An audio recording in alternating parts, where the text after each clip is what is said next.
Hello बच्चों, एक बार फिर मैं आप लोगों के बीच हूँ।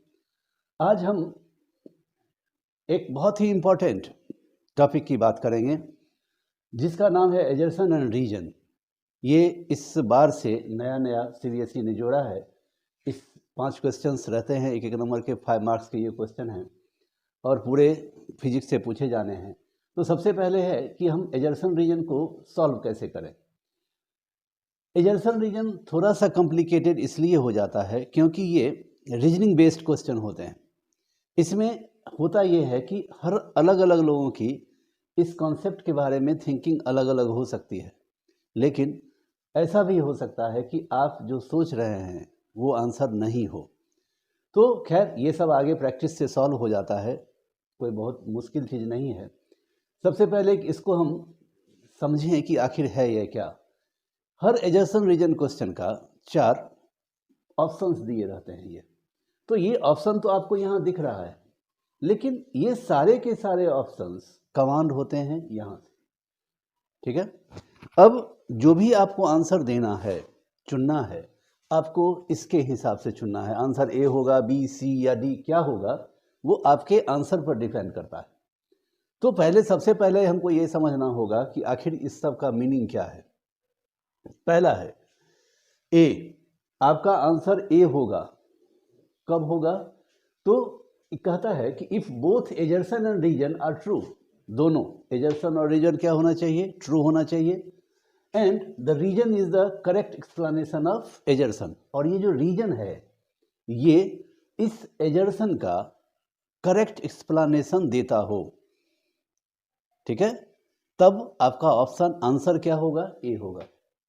बात समझ गए कि ए और आर, ये ए और आर दोनों सही होना चाहिए। और दूसरा शर्त यह है कि आर ए को क्या करे? क्लियर करे, मतलब उसको एक्सप्लेन करे, तब हम आंसर चुनेंगे क्या? ए। ठीक। Now B, if both assertion and reason are true but reason is not a correct explanation of the assertion. अब बी आंसर कब होगा? तो जब ए और आर दोनों सही हो।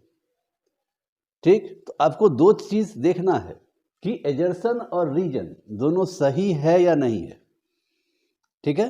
और दूसरी बात कि रीजन एजर्सन को एक्सप्लेन करता है कि नहीं, ठीक है।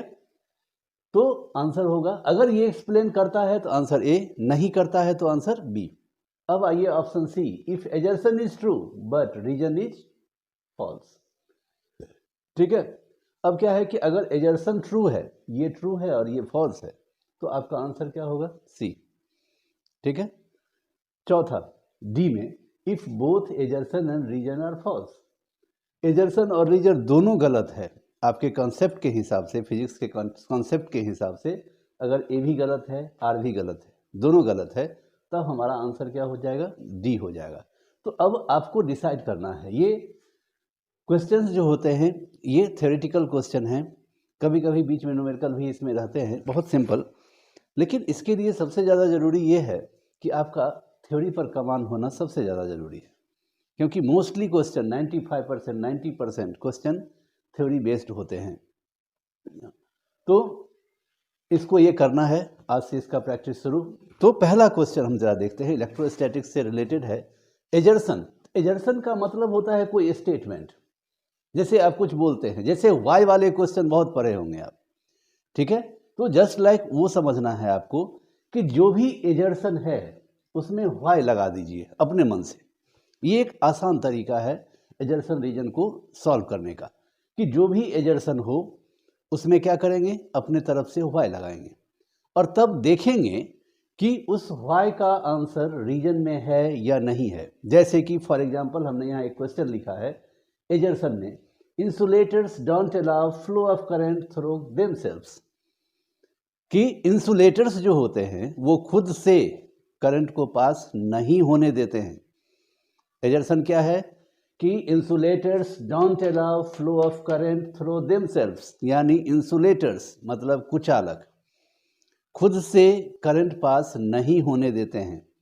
आपको इस स्टेटमेंट को पढ़ते ही ये सोचना होगा, ये जो स्टेटमेंट दिया गया है ये स्टेटमेंट सही है या नहीं है। स्टेटमेंट बिल्कुल सही है। इंसुलेटर्स ऐसे मैटर होते हैं जो खुद से करंट को पास नहीं होने देते। तो पहला काम तो हो गया, एजर्सन इज करेक्ट। नाउ इसमें वाई लगाते हैं। आखिर इंसुलेटर्स में ऐसा क्या होता है, क्यों इंसुलेटर्स क्यों खुद से होकर करंट को पास नहीं होने देते हैं, इसका रीजन ढूंढेंगे। तो इसका रीजन देखेंगे, रीजन में वो आंसर है कि नहीं। तो जनरली आपने पढ़ा है कि इंसुलेटर्स खुद से करंट पास नहीं होने देते हैं क्योंकि उनमें फ्री चार्जेज नहीं होते, चार्ज कैरियर नहीं होते। मैटर को दो ग्रुप में बांटा गया है, कंडक्टर एंड इंसुलेटर। कंडक्टर्स में फ्री चार्ज यानी चार्ज कैरियर बहुत होते हैं, इसलिए वो कंडक्टर है, खुद से होकर करंट को पास होने देता है। बट इंसुलेटर उसके ठीक अपोजिट है, इसमें कोई चार्ज कैरियर नहीं होता है, इसीलिए इंसुलेटर्स करंट पास खुद से नहीं होने देते। तो रीजन में वो जवाब है, they have no free charge carriers. ठीक है, कि वो कोई फ्री चार्ज कैरियर उनमें नहीं होता है, इसीलिए इंसुलेटर्स क्या होते हैं, खुद से करंट को पास नहीं होने देते हैं। ठीक है, तो एजर्सन सही, रीजन भी सही। और दूसरी बात कि रीजन, इस वाई का जवाब आपको यहाँ मिल रहा है। आपने क्वेश्चन क्या बनाया था कि insulators don't allow flow of current through themselves, why, बाद में लास्ट में वाई लगा देंगे कि आखिर क्यों इंसुलेटर खुद से करंट पास नहीं होने देते हैं। उसका जवाब क्या मिला, because they have no free charge carriers. ठीक है, कंडक्टर होने के लिए चार्ज कैरियर्स का होना जरूरी है।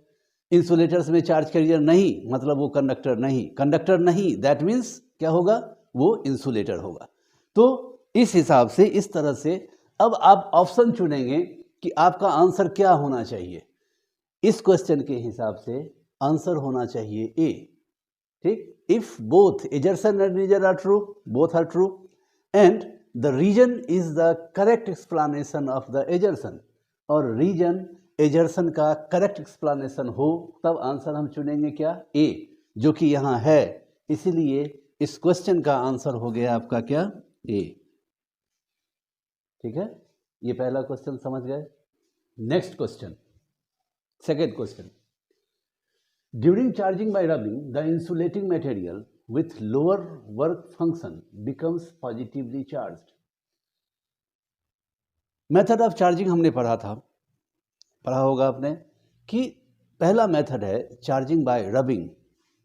रबिंग के द्वारा चार्ज को क्या किया जाता है, प्रोड्यूस किया जाता है। इसके लिए कंडीशन है कि the two bodies must be insulating, the rubbing must be unidirectional.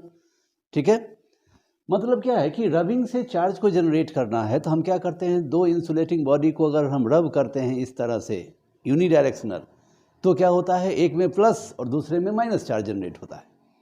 अब यहाँ उसको कहता है कि during charging by rubbing the insulating material with lower work function becomes positively charged. अब इस दोनों में जिनका वर्क फंक्शन लो होता है वो पॉजिटिवली चार्ज होते हैं, जिनका वर्क फंक्शन हाई होता है वो नेगेटिवली चार्ज होते हैं। ठीक है, अब यहाँ एक टर्म आया है वर्क फंक्शन, ये वर्क फंक्शन। अब क्या होता है वर्क फंक्शन, तो work function is the minimum quantity of energy required to emit an electron from an atom, यानी किसी एटम से इलेक्ट्रॉन को इमिट कराने के लिए जो मिनिमम एनर्जी रिक्वायर्ड है, that energy is called work function. अब दो मैटर है, मान लीजिए दोनों का रबिंग हो रहा है, जिसका वर्क फंक्शन लो है वो क्या करेगा, एनर्जी लूज, मतलब इलेक्ट्रॉन लूज करेगा, जिसका वर्क फंक्शन हाई है वो इलेक्ट्रॉन गेन करता है। मान लीजिए एक का वर्क फंक्शन है 1 eV, दूसरे का है 1.5 eV, phi1 ये phi2। ठीक, अब दोनों को रब करेंगे तो रबिंग में हीट जनरेट होता है। ठीक, तो उस मैटर का टेम्परेचर लगातार बढ़ना शुरू होगा, तो सबसे पहले आएगा क्या 1 eV, उसके बाद उसका टेम्परेचर होगा कितना 1.5 eV का, ईवी के बराबर एनर्जी का वो टेम्परेचर जनरेट करेगा। तो चूंकि ये पहले आ गया, इसीलिए जैसे ही 1 इलेक्ट्रॉन वोल्ट एनर्जी उस इलेक्ट्रॉन को मिलेगा वो उस एटम से अलग हो जाएगा।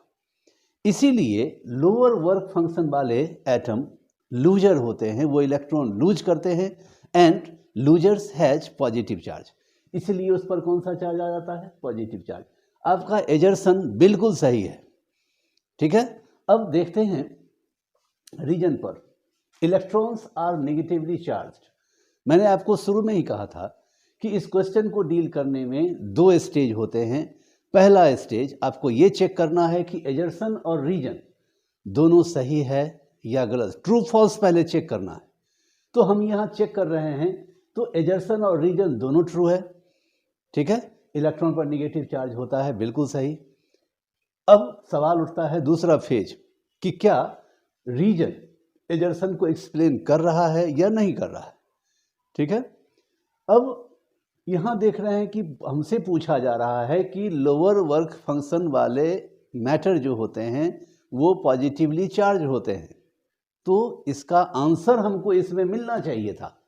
तो हम क्वेश्चन फॉर्म करेंगे कि क्यों, ऐसा क्यों होता है कि लोअर वर्क फंक्शन वाले मैटर पॉजिटिवली चार्ज क्यों हो जाते हैं। तो जवाब क्या होना चाहिए था कि बिकॉज वो रबिंग के दौरान जल्दी इलेक्ट्रॉन लूज कर देते हैं due to rise in temperature. Temperature rise होता है, रबिंग होता है, टेम्परेचर, एनर्जी रिलीज होती है। तो जिनका वर्क फंक्शन लो है वो जल्दी एनर्जी गेन कर लेते हैं, इसीलिए इलेक्ट्रॉन वहाँ से इमिट हो जाता है। ये इसका जवाब होना चाहिए था, बट जवाब क्या आया, इलेक्ट्रॉन्स आर नेगेटिवली चार्ज। ये जो आंसर है, रीजन है, उसका इससे कोई मेल नहीं है। मतलब ये रीजन इस एजर्सन को एक्सप्लेन नहीं कर रहा है। So in that case your answer is B.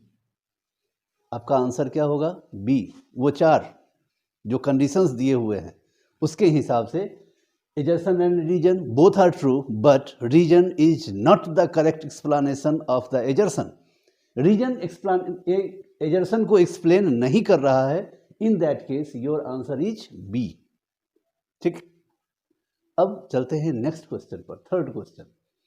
When charges are shared between any two bodies, no charge is really lost, but some loss of energy does occur. कि जब एक बॉडी चार्ज शेयर करता है दूसरे body से, ठीक है, कोई एक बॉडी अपना चार्ज शेयर करता है दूसरे बॉडी से, जैसे रबिंग में होता है। चाहे हम शेयरिंग करते हैं, शेयरिंग का मतलब होता है कि सपोज ये एक चार्ज बॉडी है, पॉजिटिवली चार्ज है, और ये एक अनचार्ज बॉडी है। तो हम क्या करते हैं, एक कंडक्टर से इसको जोड़ दिया। ये कंडक्टिंग वायर क्या करेगा, इस पॉजिटिव चार्ज को ट्रांसफर करेगा इस पर।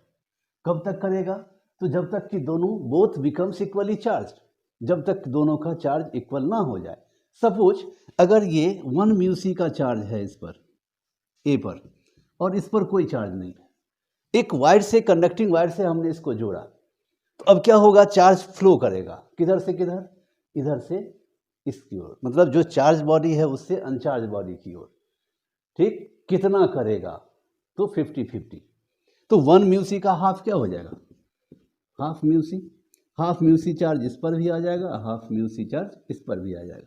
जैसे ही दोनों पर चार्ज सेम होगा चार्ज का फ्लो रुक जाएगा। ठीक है, तो यहां जैसे, तो अब क्या है कि चार्ज यहां फ्लो तो रुक गया, अब शेयरिंग हो रहा है चार्ज का यहाँ, तो ये वायर जो है वो धीरे धीरे हीट होता है, इसमें हीटिंग इफेक्ट आता है। ठीक है, क्यों आया, due to the transfer of charge. तो यहाँ यही बात कहा जाता है, but some loss of energy does occur. यहाँ चार्ज का लॉस नहीं हो रहा। ठीक, चार्ज का लॉस यहाँ 1 म्यू सी था, यहाँ हाफ, यहाँ हाफ, हाफ प्लस हाफ 1, जितना चार्ज पहले था उतना ही चार्ज अब भी है। और वैसे भी charge is a conserved quantity, charge का लॉस नहीं हो सकता, ट्रांसफर हो सकता है। लेकिन होता क्या है, एनर्जी लॉस होता है। एनर्जी लॉस होता है किस रूप में, अब आपको यहाँ ये देखना है कि आपका एजर्सन सही है कि नहीं। एजर्सन बिल्कुल सही है। अब आते हैं कि इस एजर्सन का, इसमें हम वाई का जो लगाएंगे, क्वेश्चन एराइज करेंगे, but some loss of energy does occur, why, energy loss क्यों होता है, उस वाई का जवाब इसमें ढूंढेंगे, किसमें, तो रीजन में ढूंढेंगे। तो some energy disappears in the form of heat sparking. वही बात जो मैंने बताया आपको कि कुछ एनर्जी लॉस होता है, किसके कारण, ड्यू टू हीटिंग इफेक्ट। ये यहाँ चार्ज ट्रांसफर करेगा तो ये कंडक्टिंग वायर धीरे धीरे गर्म हो जाएगा, ठीक है। या स्पार्क कर सकता है, इससे तार को जैसे ही इसमें सटाइएगा तो स्पार्क होगा। स्पार्किंग क्या है? That is the totally loss of energy, ठीक है, वहाँ एनर्जी लॉस हो रहा है। तो अब रीजन भी सही है और रीजन एजर्सन को एक्सप्लेन भी कर रहा है कि हीट लॉस होता है, यानी लॉस ऑफ एनर्जी होता है, किस लिए, क्यों होता है, what is the reason? The reason is some energy disappears in the form of heat sparking। वही बात जो मैंने आपको बताई अभी अभी कि चार्ज का लॉस नहीं होता बट एनर्जी लॉस होता है। ये एनर्जी लॉस किस तरह से होता है? इन the form of heat and sparking. अब आते हैं क्वेश्चन का आंसर डिसाइड करने का समय आ गया कि एजर्सन भी सही, रीजन भी सही, और रीजन एजर्सन को एक्सप्लेन भी कर रहा है। In that case, what is the answer? Answer is A, ठीक है, according to the 4 conditions, ठीक है। आपका आंसर क्वेश्चन नंबर 3 का आंसर क्या हो गया? A, ठीक, बहुत इजी है, थोड़ा सा थ्योरी पर कमांड होना जरूरी है। Next question, एजर्सन charge is quantized because only integral number of electrons can be transferred। आपने पढ़ा होगा प्रॉपर्टीज ऑफ चार्ज, पहला प्रॉपर्टी है charge is quantized, that means Q equal two plus minus NE, ठीक है। तो ये थ्योरी जो है वो अब वहाँ एक चीज और पढ़ाया जाता है, what is the reason of quantization? The reason of quantization होता है कि only electrons can be transferred और गेन्ड, ठीक है, यानी लॉस ऑफ इलेक्ट्रॉन और gain of electron is always in the form of integers, that means 1 2 3 4 5, इस तरह से। कभी भी इलेक्ट्रॉन का लॉस फ्रैक्शन में, डेसिमल में, मिक्स्ड फ्रैक्शन में नहीं हो सकता। कभी आपने ये नहीं सुना होगा कि हाफ इलेक्ट्रॉन ए ने लूज किया और बी ने हाफ इलेक्ट्रॉन गेन किया, कभी नहीं हो सकता, ठीक है। तो इलेक्ट्रॉन का जो ट्रांसफर होता है, चार्ज का जो ट्रांसफर होता है, वो कैसा होता है? In the integral form. तो पहला एजर्सन कहता है charge is quantized, charge quantize होता है, क्यों? Because only integral number of electrons can be transferred, कि इलेक्ट्रॉन का ट्रांसफर कैसे हो सकता है? Only in the form of integers. Integers means simply अगर समझिए इसको एज ए काउंटिंग डिजिट 1 2 3 4 5, इस तरह से, कभी भी ये डेसिमल में नहीं हो सकता। अब रीजन पर आते हैं, there is no possibility of transfer of some fraction of electrons. ये भी वही बात कह रहा है जो कि actually is the reason of quantization. Cause of quantization का जो रीजन है वो क्या है? अच्छा, ये क्वेश्चन 1 मार्क्स में पूछता है, what is the cause of quantization of charge? तो आपको वहाँ भी ये काम देगा कि चार्ज के क्वांटाइजेशन का कार्य मतलब काउज क्या है, हम ये क्यों पढ़ रहे हैं? Charge is quantize, that means Q equal two plus minus NE। What is the meaning of NE? ठीक है, NE का मीनिंग है कि N is the integer whose value is never be in the form of decimal fraction और mixed fraction। हमेशा n का value क्या होगा? 1 2 3 4 5, इस तरह से होगा, ठीक है। अब ये एजर्सन सही। Reason, there is no possibility of transfer of some fraction of electrons, ये भी सही है। एजर्सन भी सही, रीजन भी सही। और दूसरा फेज, दूसरी बात जो आपको देखनी होगी यहाँ कि एजर्सन को ये रीजन एक्सप्लेन करता है या नहीं करता है। बिल्कुल कर रहा है कि integral number of electrons he transfer हो सकते हैं। क्यों हो सकते हैं? उसका काउज है कि there is no possibility of transfer of some fraction, electron का fraction is impossible till now, अभी तक तो इम्पॉसिबल है। तो जब इलेक्ट्रॉन फ्रैक्शन में हो नहीं सकता, टूट नहीं सकता, फिर उसका ट्रांसफर भी नहीं हो सकता। तो एजर्सन भी सही, रीजन भी सही, and reason is the correct explanation of assertion, so your answer is A, ठीक है। अब चलते हैं, ये 4 क्वेश्चन, अब नेक्स्ट क्वेश्चन पर चलते हैं। नोट कीजिए इसको। Now next question, question number 5, एजर्सन, force between two charges decreases when air separating the charges is replaced by water, ठीक है।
नाउ क्वेश्चन नंबर 5 कहता है force between two charges decreases when air separating the charges is replaced by water. Force between two charges decreases, दो charge के बीच force घटता है कब? When air separating the charges is replaced by water, कि जब दो चार्ज के बीच air था उसको हटाकर उसके बीच में वाटर रख दें तो दोनों के बीच का फोर्स घटता है। ठीक है, अब रीजन में आते हैं। Medium intervening between the charges has no effect on force, कि दो चार्ज के बीच का जो मीडियम होता है उसका फोर्स पर कोई असर, कोई इफेक्ट नहीं होता है। अब सबसे पहला काम आपको करना यह है कि आपको ये डिसाइड करना है कि दोनों में से दोनों सही है या दोनों गलत है, क्या है। पहले ट्रू फॉल्स डिसाइड करेंगे। ठीक, अब देखिए क्या है कि कूलम्स लॉ में हमने पढ़ा हो था 1/4πε0 Q1 Q2/r²। ये फॉर्मूला तब वैलिड होता है जब मीडियम क्या हो, एयर या वैक्यूम। बट अगर कोई मटेरियल मीडियम आ जाए अदर देन एयर एंड और वैक्यूम तो ये फॉर्मूला चेंज हो जाता है 1/4πε0 इंटू के Q1 Q2/r²। ठीक है, तो यहाँ के जो आता है ये डाइलेक्ट्रिक कांस्टेंट है। Dielectric constant is used for always other than air और वैक्यूम। तो ये हो गया इतना। अब ये नीचे में डिनोमिनेटर में के आ जाता है। के आने से वैल्यू घट रहा है। यहाँ एजर्सन में भी कह रहा है force between two charges decreases when air separating the charges is replaced by water, कि एयर को रिप्लेस करके वाटर ला देते हैं तो चार्ज के बीच में फोर्स घट जाता है। ठीक है, लेकिन एक चीज़ इसके लिए ज़रूरी है कि ये तब लागू होता है जब चार्ज और आर दोनों कांस्टेंट हो, सेम हो दोनों केस के लिए, लेकिन उसकी चर्चा नहीं है यहाँ, इसलिए एजर्सन आपका सही नहीं है। Reason medium intervening between the charges has no effect on force, ये गलत है। मीडियम का असर पड़ता है, आप यहाँ देख रहे हैं बिल्कुल क्लियर है कि के यहाँ डिनोमिनेटर में आ गया। ठीक है, अगर मान लीजिए इसका वैल्यू है 100 न्यूटन, ठीक, और इस के का वैल्यू है 10, तो 1/4πε0 Q1 Q2/r² तो 100 हुआ, बट बाई 10 हो जाएगा तो फोर्स घट कर कितना हो जाएगा 10 newton. 100 newton is decrease to 10 newton. ठीक, तो क्या है कि एजर्सन सही है, फोर्स का वैल्यू घटता है, but reason is wrong, totally wrong. Assertion सही, रीजन फॉल्स। आंसर क्या होगा? सी। ठीक है, एजर्सन सही है, रीजन फॉल्स है, तो आंसर क्या होगा? सी होगा आंसर। ठीक, अब आते हैं नेक्स्ट क्वेश्चन पर। Force between two charges is quadrupled when distance between them is halved, कि अगर दो मतलब फोर्स बिटवीन टू चार्जेज, दो चार्जेज के बीच फोर्स 4 गुना हो जाएगा अगर उनके बीच का डिस्टेंस क्या हो जाए? हाफ हो जाए। आर का वैल्यू हाफ हो जाए तो एफ का वैल्यू क्या हो जाएगा? 4 टाइम्स हो जाएगा, 4 गुना हो जाएगा। कैसे? इसको आप वेरी सिंपली समझ सकते हैं from Coulomb's law. From Coulomb's law F inverse R square, F inverse होता है आर स्क्वायर का। इनवर्स रिलेशन पता है आपको कि अगर एक बढ़ेगा तो दूसरा क्या होगा? घटेगा। मतलब क्या है कि आर अगर बढ़ेगा तो एफ घटेगा, लेकिन यहां क्या है? Quadruple when distance between them is half. Distance क्या हो रहा है? हाफ, यानी आर घट रहा है तो एफ का वैल्यू क्या होगा? बढ़ेगा। तो हाफ का स्क्वायर करोगे 1/4, उसका इन्वर्स करोगे तो क्या हो जाएगा? 4। ठीक है, तो ये एजर्सन आपका बिल्कुल सही है। इसको आप ऐसे समझिएगा कि एफ इनवर्स आर स्क्वायर, तो एफ इक्वल टू के बाय आर स्क्वायर, R1 मान लो, फिर एफ इनवर्स 1/r2, ठीक है, ये F1 F2, तो F2 equal to K by R2 का वैल्यू क्या है हाफ, तो R1/2 का स्क्वायर क्या हो गया K by R1 square into 4। F1 क्या था K by R1 square, F2 क्या आ गया K by R1 square into 4, that means F2 equal to F1 into 4। ये आपका एक्सप्लेनेशन भी हो गया कि कैसे हुआ, ठीक है। F1 इन्वर्स R1 स्क्वायर, इसको हटाएंगे K constant by R1 square, first case.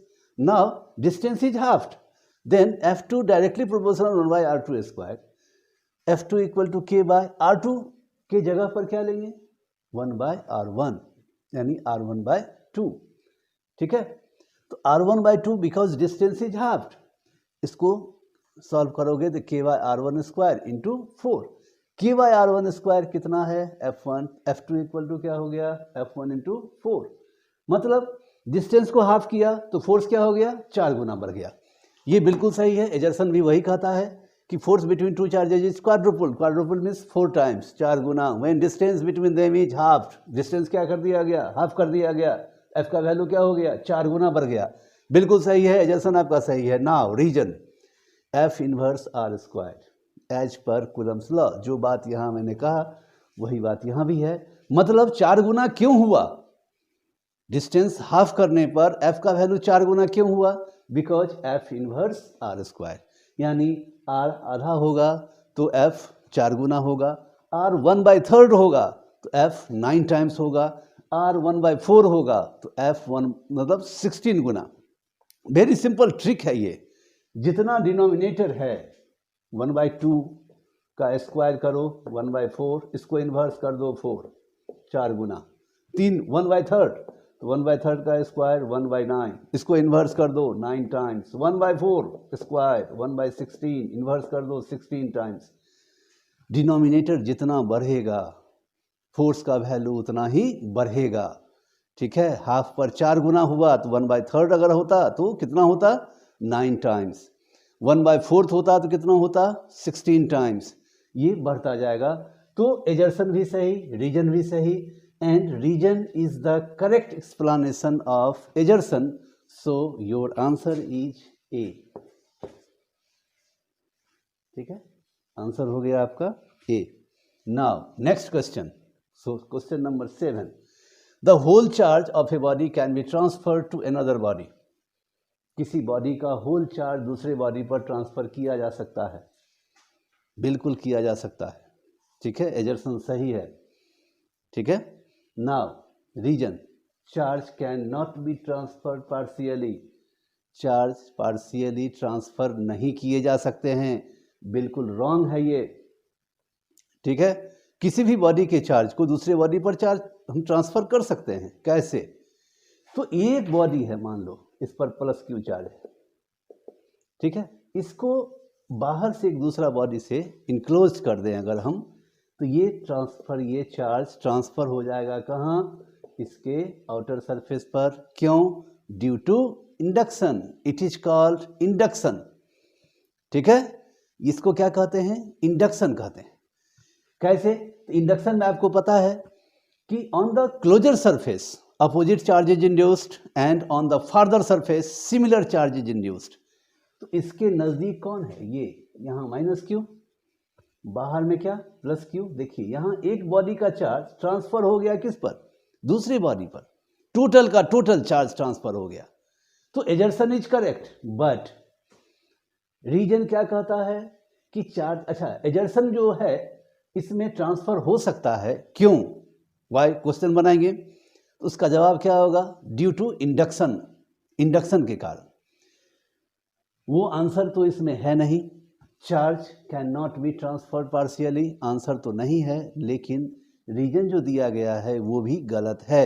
हम यहाँ बिल्कुल देख रहे हैं कि charge is totally transferred, partially का तो सवाल ही नहीं है, यहाँ तो पार्शियली की बात कर रहे हैं, ये यहाँ चार्ज टोटल ट्रांसफर हो रहा है, इसलिए रीजन इज इनकरेक्ट, तो एजर्सन सही, रीजन इनकरेक्ट है, आंसर होगा इसका सी। ठीक है, इसका आंसर हो जाएगा सी। ठीक, नोट कीजिए इसको।